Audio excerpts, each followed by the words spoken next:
저는 오늘 말씀을 가지고 성도의 노래 이 같은 제목으로 하나님의 말씀을 증거하도록 하겠습니다. 제가 젊었을 때 연세 드신 분들이 가수나 탤런트의 이름, 영화 배우의 이름을 전혀 모르는 것을 좀 이상하게 생각했습니다. 어떻게 모를 수가 있지? 근데 제가 50이 넘으니까요, 저가 똑같이 되었습니다. 가수가 누군지도 모르고 탤런트가 그 탤런트 같고 모르겠어요. 전혀 모르겠어요. 노래도 전혀 모릅니다. 아, 나도 이제 기성세대가 됐구나, 이런 한계를 느낄 때가 많이 있습니다. 근데 제가 항상 무슨 일이 있을 때마다 그냥 흥얼거리는 가요가 하나가 있어요. 어떤 상황이 되면 그냥 그 노래가 제 뇌리에 그냥 박혀서 그냥 저 혼자 중얼중얼 그 노래를 부릅니다. 가요인데, 아주 오래된 가요인데. 어떤 가요인지 좀 궁금하지 않으십니까? 어떤 가요냐면 나는 행복합니다. 혹시 윤한기 지금 목사님이 되셨죠? 이 목사님이 부른 가요예요. 나는 행복합니다. 나는 행복합니다. 나는 행복합니다. 정말 정말 행복합니다. 저는 이게 CCM 같아요. 너무 행복하니까 이게 노래를 부르지 않고는 견딜 수가 없는 거죠. 나는 행복하기 때문에. 그래서 저는 이 가요가 굉장히 좋습니다. 좋아하는 가요가 두 가지 있어요. 송대관 씨의 쨍하고 해뜰 날 돌아온단다. 이것도 참 너무 가사가 좋아요. 언젠가는 기회가 있다, 이런 의미죠. 그래서 제가 이번 주에 이렇게 운전을 하면서 듣던 찬양 중에 성도의 노래라고 하는 그 CCM 찬양을 제가 들으면서 큰 은혜를 받았습니다. 그 찬양을 부르면서 또 들으면서 제가 생각했던 것은, 그래, 이것이 바로 성도의 모습이고 성도는 이러한 정체성을 가지고 살아가야겠구나라는 생각을 했습니다. 바로 오늘 본문을 주제로 하는 찬양입니다. 이 성도의 삶에 있어 정체성, 내가 나를 누구로 인식하느냐, 나를 어떻게 생각하면서 살아가느냐, 이건 굉장히 중요합니다. 내가 어떠한 정체성을 가지고 있느냐에 따라 내 생각과 행동과 방향성이 결정되기 때문이죠. 제가 이 교회를 맨 처음에 이 상가를 구입할 때 모든 게 다 일사천리로 됐습니다.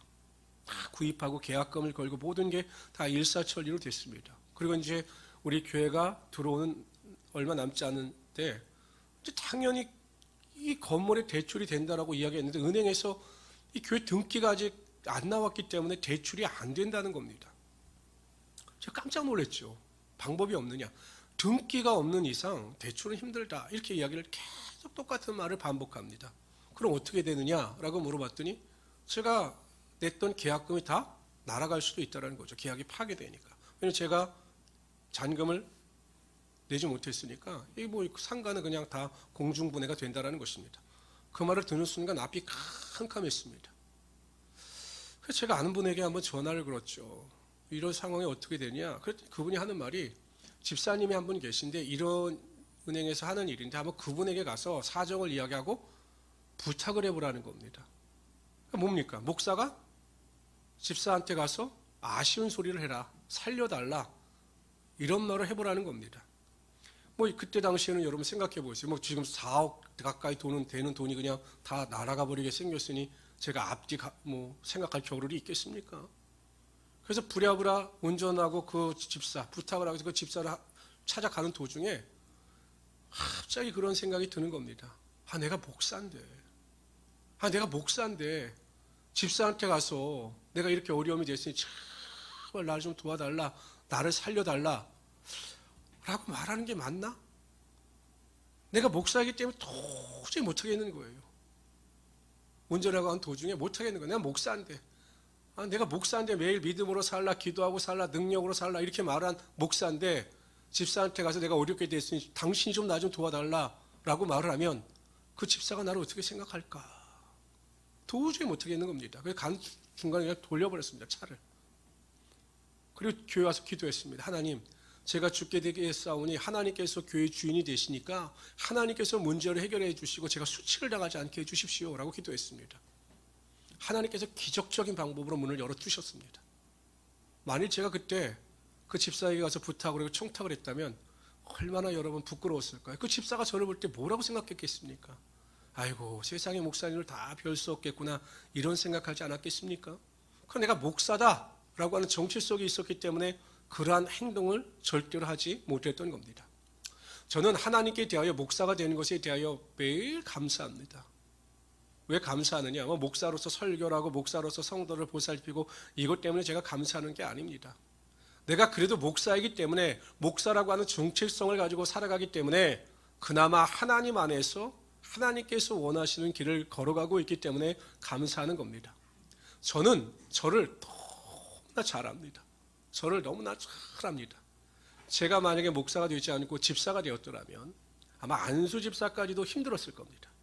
아마 세상의 반, 교회의 반 이렇게 발을 딱 디뎌놓고 아마 적당히 신앙생활을 했을 것 같습니다. 그래서 하나님께서 저를 하시고 목사를 불러주시고 하나님을 위하여 살게 하심으로 그래도 목사라고 하는 정체성을 가지고 바른 길을 걸어가게 하신 것 같습니다. 그래서 저는 하나님께 감사하는 것이죠.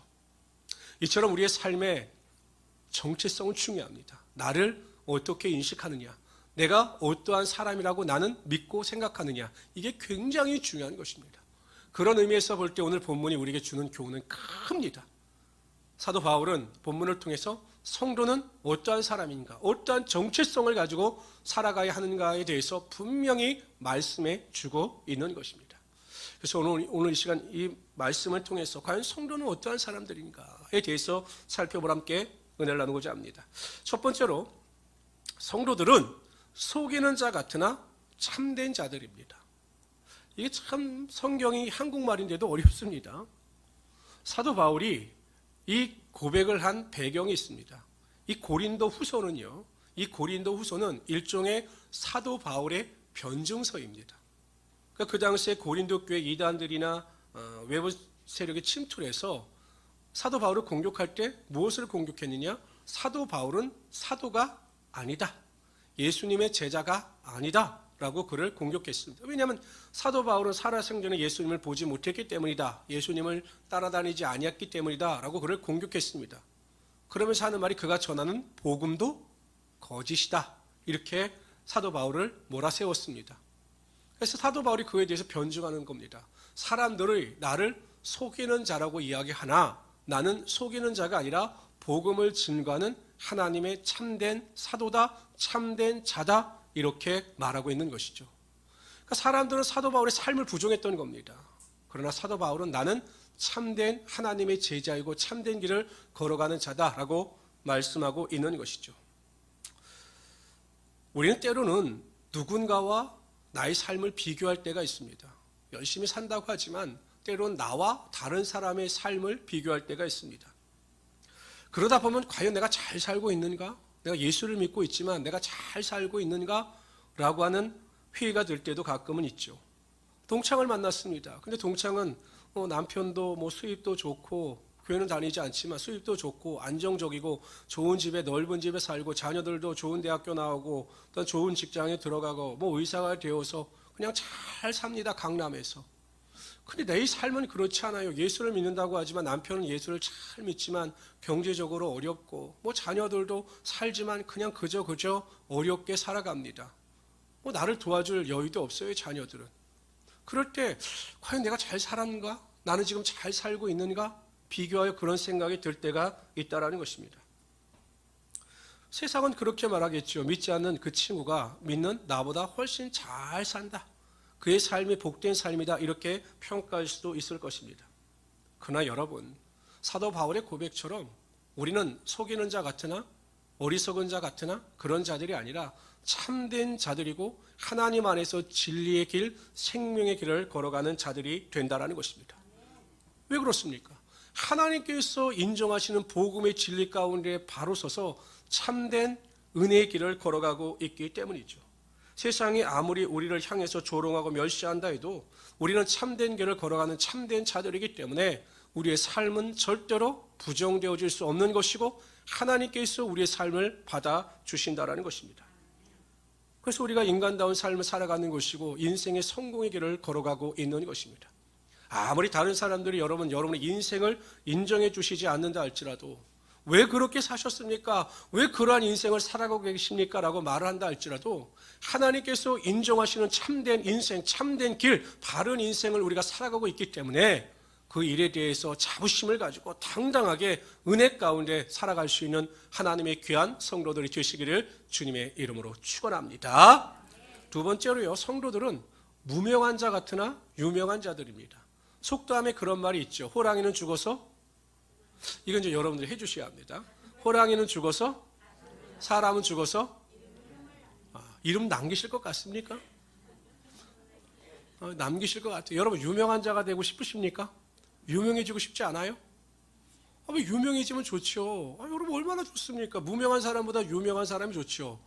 요즘에 보니까 그냥 TV를 틀면 임영웅, 맨날 임영웅만 나옵니다. 그 트로트 하나로 그냥 영웅이 되어버렸어요. 뭐 가난하게 살고 어렵게 살다가 30살밖에 안 된 청년이 막 엄청나게 유명해졌습니다. 저도 너무 좋습니다. 임시기 때문에 너무 좋아요. 그냥 유명한 자가 되는 게 좋지요. 유명해지면 뭐 인기도 있고 부도 따르기 때문에 사람들은 유명한 자가 되기를 원한다라는 것입니다. 요즘에 초등학교 학생들에게 물어봤어요. 뭐가 되고 싶냐고. 그랬더니 두 번째가 교사고요. 세 번째 직업 뭐가 되냐고 물어봤더니 유튜버가 되고 싶대요. 유명한 유튜버. 유튜브 활동을 통해서 엄청난 수익을 얻으니까 그런 유명한 유튜버가 되고 싶다라고 하는데, 이 유튜버들도 자신들이 좀 유명해지기 위해서 무리한 방법을 동원하다가 큰 문제를 일으키는 경우가 많이 있습니다. 과연 세상에서 유명한 것이 인생에 얼마나 큰 도움이 되겠느냐라는 것입니다. 우리가 잘 알고 있는 부자와 나사로 이야기를 한번 봅시다. 여러분 부자는 얼마나 유명했을까요?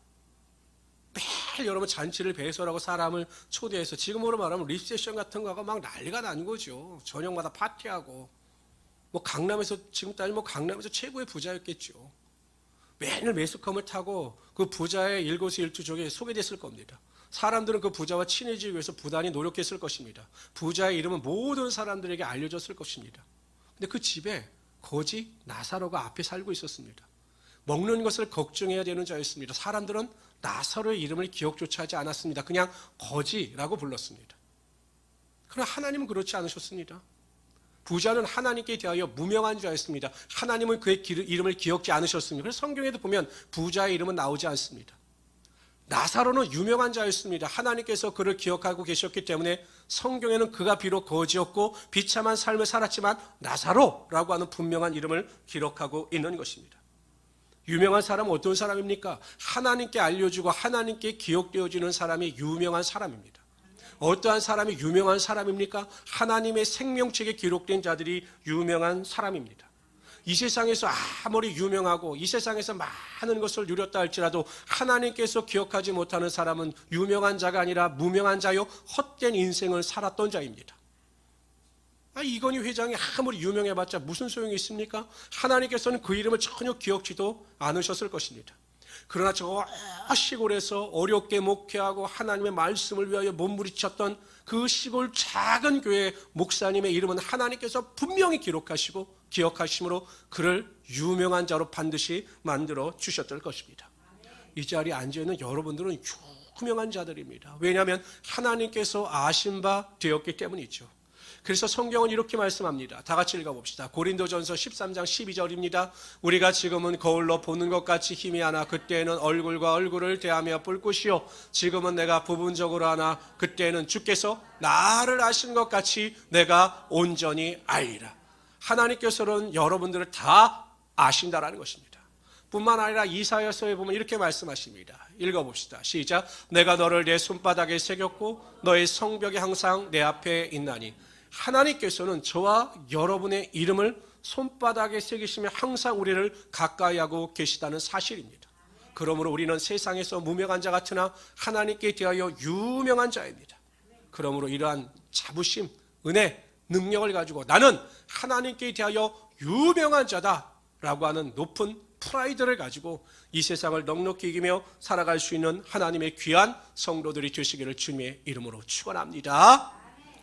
세 번째로요, 성도들은 오늘 본문에 보면 죽는 자 같으나 여전히 살아있는 자들입니다.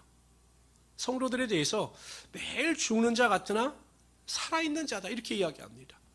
사도 바울은 그것을 무수히 경험했죠. 대표적인 것이 유라굴로를 만난 겁니다. 로마로 가는 배를 타고 가다가 유라굴로를 만나서 사람들이 다 살려고 배의 짐을 다 버렸습니다. 근데 수일 동안 계속 태풍이 몰아치고 막 이러니까 사람들이 다 포기했습니다. 이제 끝났다. 우린 다 죽었다. 라고 포기했습니다.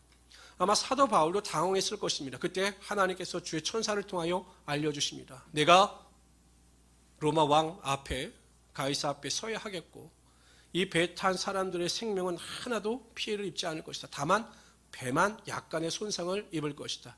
작은 섬에 이 배가 도착할 것이다 라고 알려주십니다. 사도 바울이 이야기하죠. 많은 사람들 앞에서 나는 나의 섬기는 하나님이 말씀하신 대로 될 것을 믿습니다. 그랬더니 하나님께서 죽음과 같은 고통 속에서 그들을 구원하여 주셔서 안전하게 멜리네 섬에 도착하게 하여 주셨던 거죠. 사도 바울이 이러한 일을 수없이 경험합니다. 정말 죽은 것과 같은 고통을 경험하나 언제나 하나님께서 그를 살리시는 능력을 또한 체험합니다. 어느 권사님이 저에게 예전에 이런 말씀을 하셨습니다. 목사님, 지금 제가 살아있는 게 기적입니다. 제가 정말로 죽을 고비도 많이 넘겼습니다. 너무너무 어려워서 수없이 정말 죽고 싶다는 생각, 내가 죽어야 되겠다는 생각을 한 적도 정말로 많이 있습니다. 근데 목사님, 그때마다 하나님께서 저를 도우시고 저를 이끄셔서 제가 지금 이렇게 살아있습니다 라고 그 권사님이 고백하는 것을 제가 들은 적이 있습니다. 저도 마찬가지입니다. 목회를 하다 보면 많은 어려움을 당하는데 저도 큰 고통을 당해서 한 달 동안 잠을 못 잔 적이 있어요. 한 달 동안 너무 억울하고 분해서 제 잘못도 아니기 때문에 한 달 동안 제가 잠을 못 잤습니다. 이게 속에서 우라가 치밀어서 화가 나가지고 한 2년 동안 그랬습니다. 2년? 그냥 멀쩡히 정상적인 생활을 하다가 그 일만 생각하면 또 화가 나고 정상적으로 하여튼 2년 동안 그랬습니다.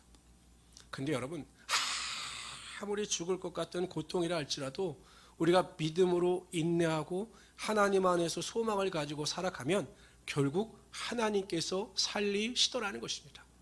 저는 이제 그 당했던 고통, 한 달 동안 저를 자지 못하게 했던 그 고통을 이제는 추억처럼 간증으로 고백하면서 우리 목사님들에게 말씀을 하고 있습니다.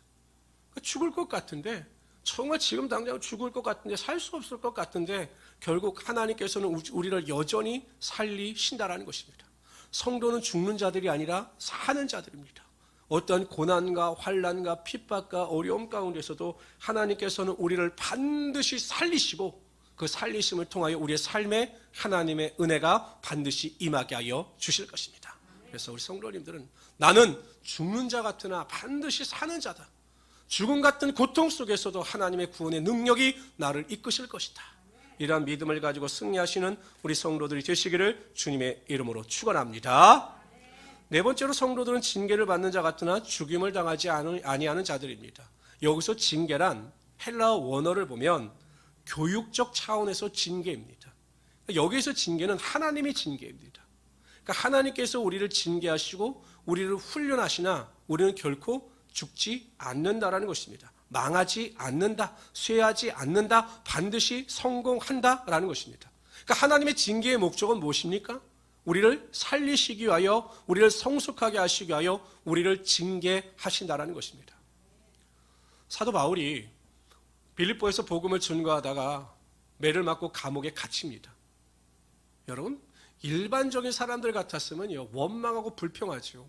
왜냐하면 성령께서 인도하셔서 빌립보 지역으로 왔고 사도 바울이 놀고 마시고 쉰 것이 아니라 열심히 복음을 전거했는데 왜 내가 지금 이 감옥에 갇혀야 하는가? 이게 원망하고 불평할 수 있는 상황입니다. 믿음이 연약한 자들은 당연히 원망하고 불평했을 겁니다. 여러분, 사도 바울은 원망하고 불평하지 않습니다. 하나님께 기도합니다. 그리고 하나님을 찬양합니다. 그럴 때 하나님께서 기적의 능력을 베푸셔서 착고가 풀리고 감옥문이 열리는 하나님의 기적의 능력이 나타나게 하여 주셨습니다. 어떻게 그런 상황 가운데 사도 바울이 하나님께 기도하고 찬양할 수 있었는가? 하나님께서는 그를 끊임없이 훈련시키셨고 연단시키셨습니다. 그가 믿음의 수준에 이를 때까지 끊임없이 훈련시키셨기 때문에 사도 바울이 그러한 수준에서 하나님의 영광을 드러내게 되었던 것입니다. 가끔 성도님들은 저에게 와서 상담을 합니다. 너무 심각합니다. 너무 고통스러워합니다. 목사님, 너무 힘이 들어요. 너무 어렵습니다.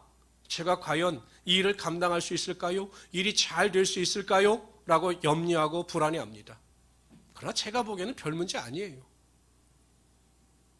성도님들 입장에서 보면 정말 고통스럽고 힘든 문제 같지만 제가 보기에는 별 문제 아닙니다. 왜 그러느냐? 저는 그러한 단계를 거쳐왔고 또한 그러한 상황 가운데에서도 역사하시는 하나님의 능력을 무수히 보았기 때문에 그분이 말하는 그 고통의 수준이 제 입장에서 볼 때는 별거가 아니더라는 것입니다. 여러분 기억하십시오. 오늘 본문에 보세요. 우리는 징계를 당하나 죽임을 당하지 않습니다. 징계를 당하나 망하지 않습니다. 하나님의 징계를 통하여 우리는 반드시 성장하고 성숙하며 하나님의 뜻을 이루어가는 자들이 되는 것이 분명합니다. 그래서 우리가 하나님의 징계를 당하고 하나님의 연단을 당할 때마다 낙심하고 절망하지 마십시오. 반드시 연단을 통해서 우리는 성숙하게 되며 그 연단을 통해서 하나님의 은혜와 능력을 반드시 이루어가게 될 것입니다. 그래서 베드로전서 1장 7절에 이렇게 말씀하십니다. 다 같이 읽어봅시다. 너희 믿음의 시련이 불로 연단하여도 없어질 금보다 더 귀하여 예수 그리스도에 나타나실 때 칭찬과 영광과 존귀를 얻게 하려 함이라.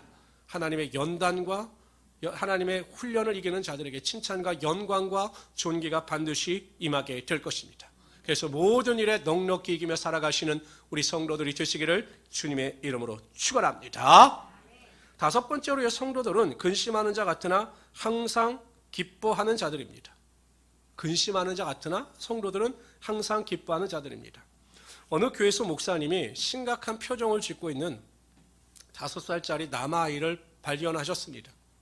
너무 심각한 거예요. 5살짜리 아이가 그 유치부에 들어가서 예배를 드려야 되는데 너무 심각한 표정으로 유치부에 들어가지 않고 그 성전 문 앞에 서 있는 겁니다. 그래서 목사님이 그 5살짜리 남아에게 가서 물으셨습니다. 얘야, 이름을 부르시면서 왜 그 유치부에 안 들어가? 왔는데 들어가지? 그랬더니 아이가 들어가기 싫다라는 겁니다. 그래서 왜 들어가기 싫다냐고 물어봤더니 자기가 좋아하는 여자친구가 있는데 이 여자친구가 꼭 교회 오면 다른 남자친구가 놀기 때문에 자기는 너무나 속상해서 그 유치부 성전에 들어가기가 싫다라는 것입니다. 그래서 목사님이 그렇게 생각하셨대요. 야, 너도 참 근심거리가 많구나. 5살짜리인데도 야, 너도 근심거리가 참 많구나. 성도들도 마찬가지입니다. 근심거리가 없는 개인이 없고 근심거리가 없는 가정이 없어요.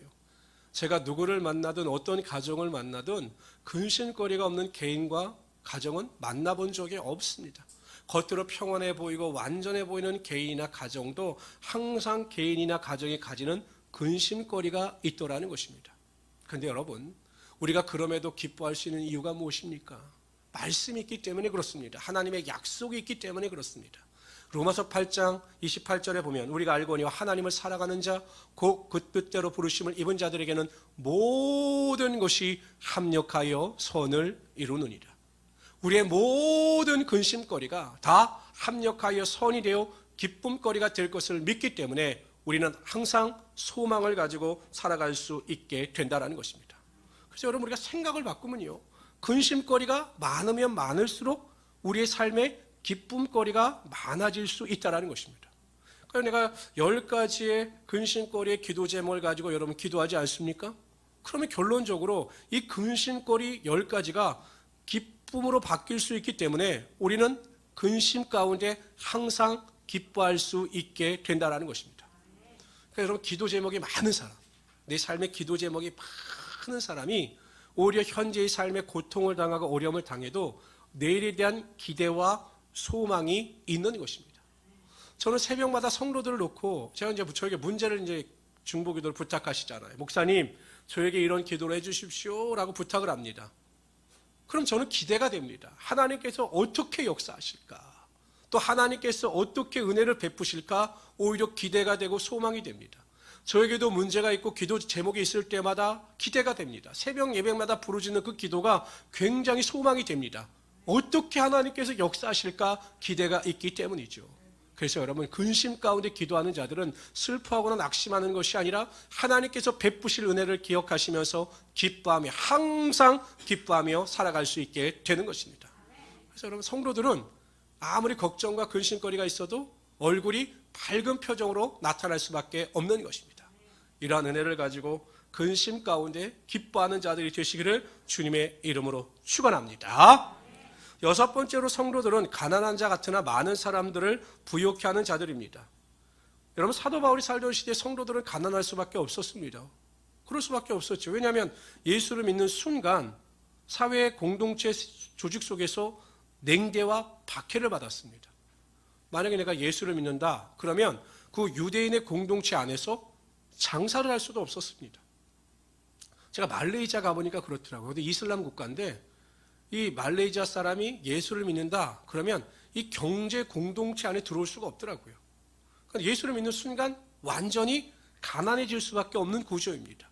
뭐 로마 같은 경우는 여러분, 복음, 예수를 믿기 위해서, 예배드리기 위해서 그냥 카타콤으로 들어가서 완전 세상과 단절된 삶을 살았기 때문에 그들은 가난한 자일 수밖에 없었던 거죠. 그런데 오늘 본문에 보면 사도 바울은 우리는 가난한 자 같으나 많은 사람을 부욕해 하는 자들이라 이렇게 이야기합니다. 이걸 영적으로 봐야 합니다. 사도 바울은 우리가 복음을 증거함으로 그들을 영적으로 부욕해 할 수 있는 자들이다. 그들을 주님께로 인도함으로 말미암아 그들을 영적으로 부자로 만들 수 있는 자들이다 라고 강조하고 있는 것입니다. 뿐만 아니라 여러분, 내 자신을 낮추고 다른 사람을 높임으로 말미암아 그 사람을 부욕해 할 수 있는 자들이 우리들인 것입니다. 혹시 여러분들 기억하실지 모르겠지만 요즘에 우리나라의 석학 중에서 존중받는 석학 중에 김형석 교수라고 하는 분이 계셔요. 이분의 연세가 무려 102세입니다. 102세. 근데 지금도 비행기를 타고 다니면서 강의를 다니십니다. 근데 이분이 어떤 기자와 간담, 이렇게 대답을 나눈 기사를 제가 언뜻 봤습니다. 근데 행복에 대해서 다뤄요. 행복은 무엇인가? 그러니까 여러분, 이분은 100년 이상을 사셨기 때문에 인생의 경험을 통해서 행복이라는 것을 체득하신 분입니다. 공부를 통해서 아신 분이 아니라 인생을 통해서, 또 많은 사람들을 만남으로 통해서 어떠한 사람이 행복해질 수 있는가, 또 어떠한 사람이 불행해질 수 있는가를 아신 분이죠. 굉장히 똑똑하십니다. 지금 102세 되셨는데도 굉장히 책도 많이 읽으시고. 근데 이분이 내린 결론이 있어요. 절대 행복해질 수 없는 사람이 두 부류가 있다는 겁니다. 절대 행복해질 수 없는 사람. 첫째가 물질적 가치만을 쫓는 사람. 정신적 가치를 무시하고 오직 권력, 명예, 이 물질적 가치만을 쫓는 사람들은 절대 행복하지 못하다라는 것입니다. 이분이 강조하는 것은 물질적 가치보다 정신적 가치입니다. 그러면서 독서를 많이 해라 이런 말씀을 자주 하셔요. 그러면서 이 정신적 가치를 쫓는 사람들 중에서 특히 자신의 삶에 대하여 만족감이 클수록 행복해질 수 있다. 그리고 행복한 삶을 살아간다. 이렇게 강조합니다. 이게 여러분 성경이 말씀하시는 것과 똑같죠.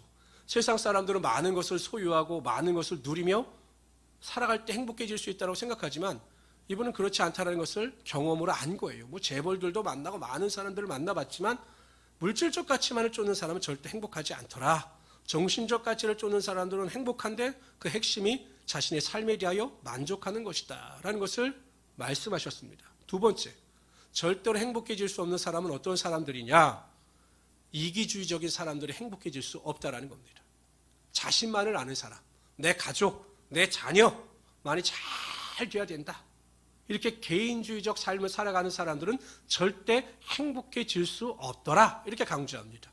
그러면서 이타적인 삶, 남을 먼저 배려하고 남을 먼저 생각하며 살아가는 사람들이 결국 행복한 삶을 살려라라고 이야기를 했습니다. 당연하죠. 여러분 보세요. 여러분 매일 기부하는 분들이 왜 기부할까요? 내게 없어지는데, 기부하면 내 삶의 소유가 줄어드는데 왜 그 사람들이 계속 기부할까요? 기부를 해보니까 기부를 통해서 행복을 얻기 때문에, 이타적인 삶을 통해서 다른 사람들에게 베푸는 삶을 통해서 기쁨을 얻기 때문에 그분들이 기부를 하는 것입니다. 그런 의미에서 여러분, 저와 여러분 행복한 사람들이죠. 성도들은 가난한 자 같으나 다른 사람들을 부욕해 하는 이타적인 삶을 살아가는 자들입니다. 그렇기 때문에 우리가 행복하죠. 막 구역장님들 매일 뭐 열불났다고 교회에서 월급도 안 주는데 매일 신방하고 다른 사람들 보살피고 하늘 왜 하십니까? 하나님께서 사명을 주셨고 또 영혼을 보살피는 일을 통해서 하나님이 주시는 기쁨이 있기 때문에 그러한 일을 감당해 나가는 것입니다. 가난한 자 같으나 여러분들은 부유한 자들입니다. 나를 위해서만 살지 마시고 다른 사람을 위해서 살 때 하나님께서 여러분들을 높여주시고 여러분의 삶에 하나님의 놀라운 능력이 반드시 나타나게 하여 주실 것입니다. 7번째로요, 성도들은 아무것도 없는 자 같으나 모든 것을 가진 자들입니다. 사도 바울은 한 걸음 더 나갑니다. 앞에서는 가난한 자 같으나 부욕해 하는 자다 이렇게 이야기하더니 성도는 아예 아무것도 없는 자다라고 이야기합니다. 그러나 역으로 모든 것을 가진 자들이다 이렇게 말씀하고 있습니다. 이해가 되지 않지요? 지금 우리의 삶을 이렇게 봐도 어떻습니까? 하나님, 나는 여전히 가난합니다. 여전히 궁핍합니다. 직장의 일로 인해서 여러 가지 경제적인 문제로 인해서 제가 어려움을 당하고 있습니다. 그런데 제가 어떻게 모든 것을 가진 자입니까? 라는 생각이 들지 않겠습니까? 어느 재벌 회장이 있었습니다. 근데 회장은 교육관이 분명했습니다. 내가 절대로 내 아들을 도와주지 않고 자립할 때까지 그냥 나는 뒤에서 지켜만 보겠다 이런 스타일이었습니다. 그래서 자녀를 전혀 도와주지 않아요. 근데 워낙 이 자녀가 출중합니다. 똑똑하고 자기의 일을 자기가 알아서 하는 스타일입니다.